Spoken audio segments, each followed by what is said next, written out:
Good morning everybody and welcome to my vlog. It's a very beautiful sunny day today. Very exciting. Hang on a second. Can't lock it with one hand. Rather stupidly, I forgot to charge this camera yesterday. So it's a good thing that today I've got infinite power with me. Hopefully I'll get an opportunity to demonstrate that over the course of today. Right. Hopefully the car's all cooled down. It's going to be a warm one today. It's about 26 degrees or something. So we're heading into Bath again. Hello. Hi. And it is nice and chilly in here. Perfect. This thing's working well.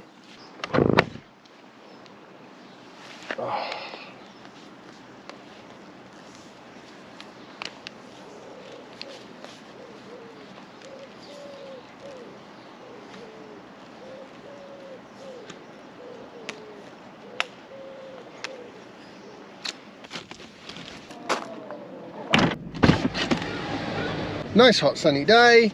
We stopped and grabbed a coffee on the way. That rhymes. Oh dear. Yeah, so I've got a few things that I want to show you, not the least of which is my fancy new bag. I do like a good bag.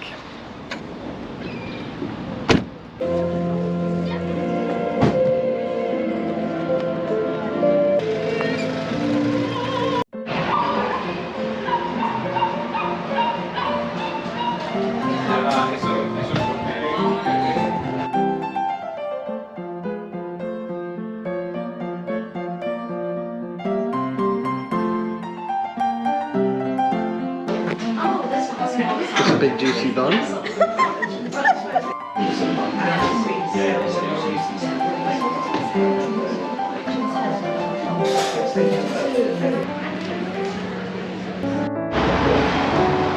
Up to you.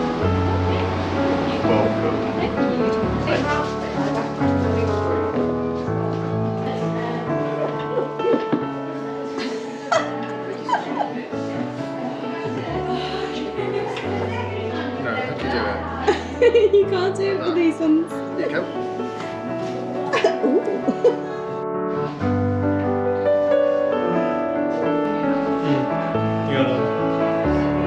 It was an amazing little sort of, I suppose, kind of bit of a high tea really. But they didn't quite call it that, but it seemed like that. So anyway, it was very nice, very tasty. And now we're heading back out into the sunshine, which is ironic because it's not ironic, but that's what I want to talk about today, the wonderful sunshine. Oh my goodness. And the fact that this country, they've installed loads of solar recently. The solar they've been installing recently, in large volumes at any rate, is on people's houses. Uh-oh, too noisy around here. I don't know why, but after being in the Jane Austen thing, I feel like we should have come out and found horses and gigs all over the place. Could you imagine going somewhere like that and like have it be like a time machine and you come out and you're just like 200 years in the past? How crazy would that be? Okie dokie. Bee's gone to the bookshop. I'm going to leave her to it. She'll be in there a while. She's got a thing about books. Well, old books at any rate. I am going to go on the hunt for coffee. And we can talk about solar, which is probably just about my favourite subject ever. Proper people carrier electric bike, that one. Actually, there's lots of really nice electric bikes here.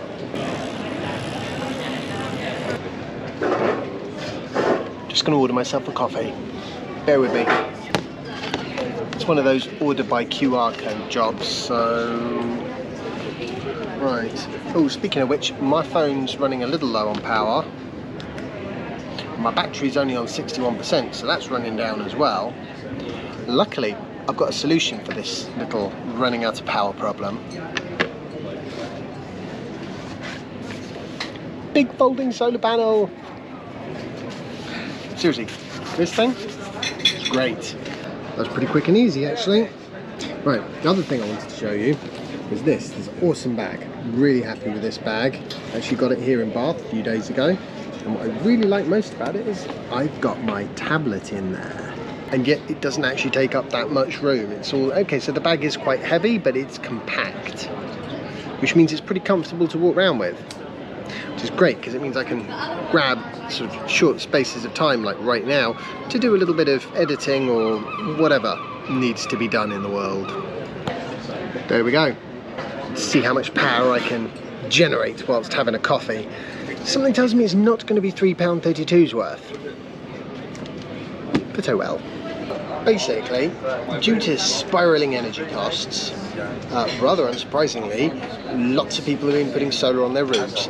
At the moment, I think so far this year, they've installed something like twice as many home solar panels as in the previous year. So I think something like 43,000 installations instead of 20,000 odd, which is very impressive, and I'm very pleased about that. And it sort of saves people on average £500 a year and costs on average £5,000 to put in, so it's about a 10-year payback period.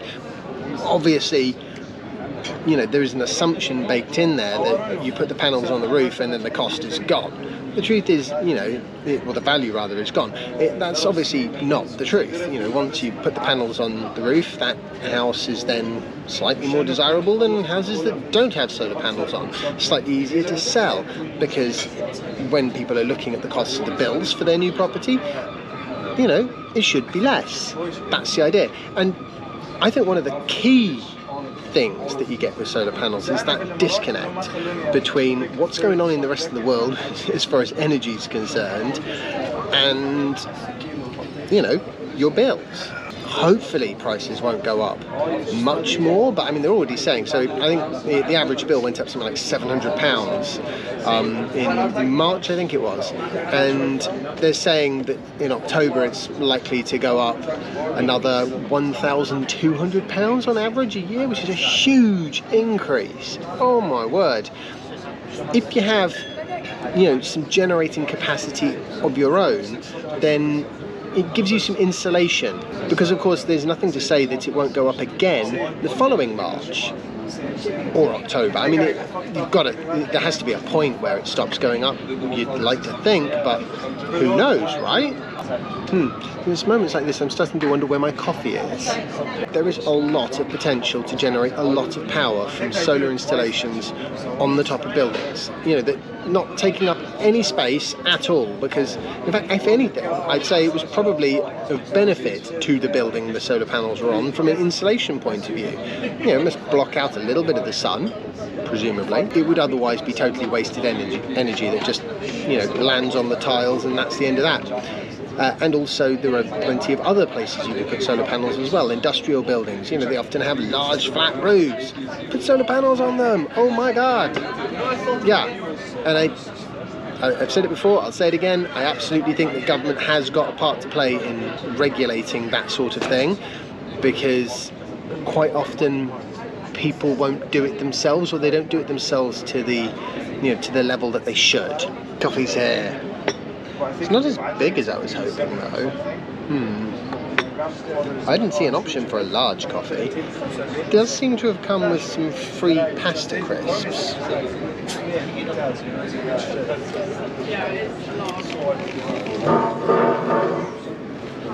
Okay. Ah, lemon, my nemesis. Right.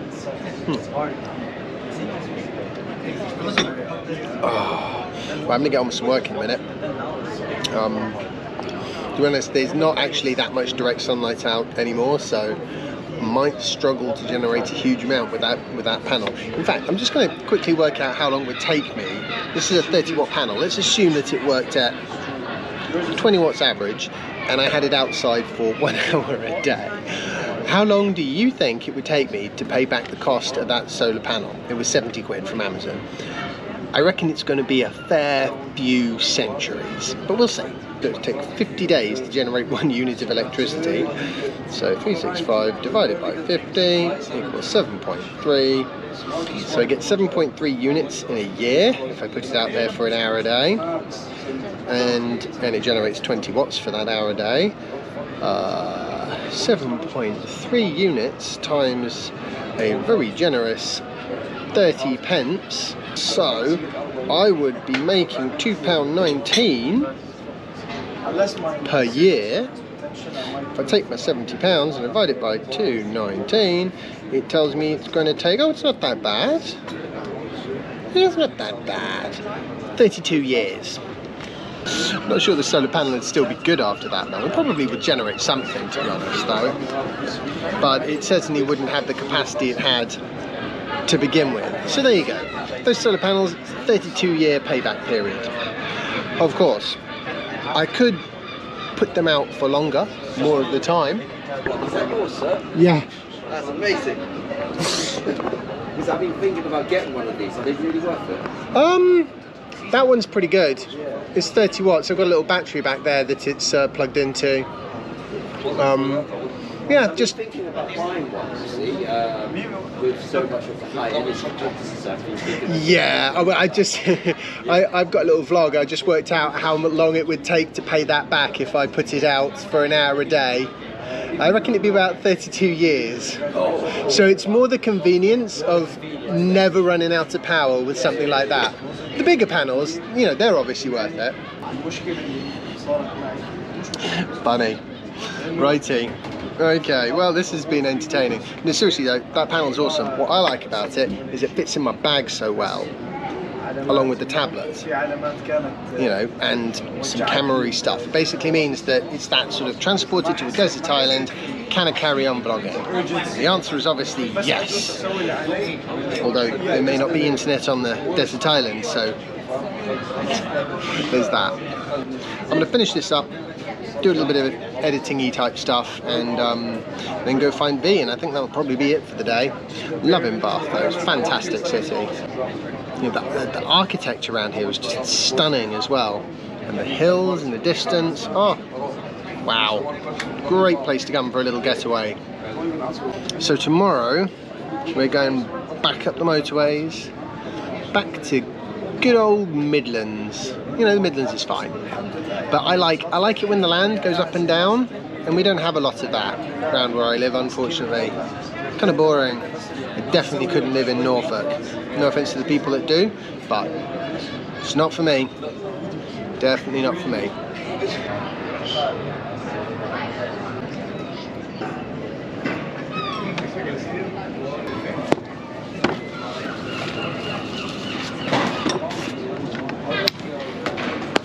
.5% more battery than I had when I sat down, I don't know, half an hour ago, so that's pretty good. I can put that into my phone and keep the show on the road for a little bit longer. Amazing cargo bike.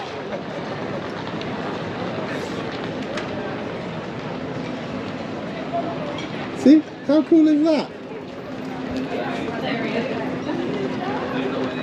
That thing is awesome. Usually I forget to take shots of food until after I've already started eating it. Okay. Back in a nice cool car. It's been quite a warm day. Right, okay, I'm going to sign off because we're just going to head back to the B&B now and pack, unfortunately. So bye Bath. I'm going to miss you. We'll be back. Yeah. So I hope you've enjoyed today's video. If you have, remember to leave a like and share it and subscribe if you haven't already. You can follow me on Instagram and Twitter, links in the description, and I'll see you all in the next episode of my vlog. Bye.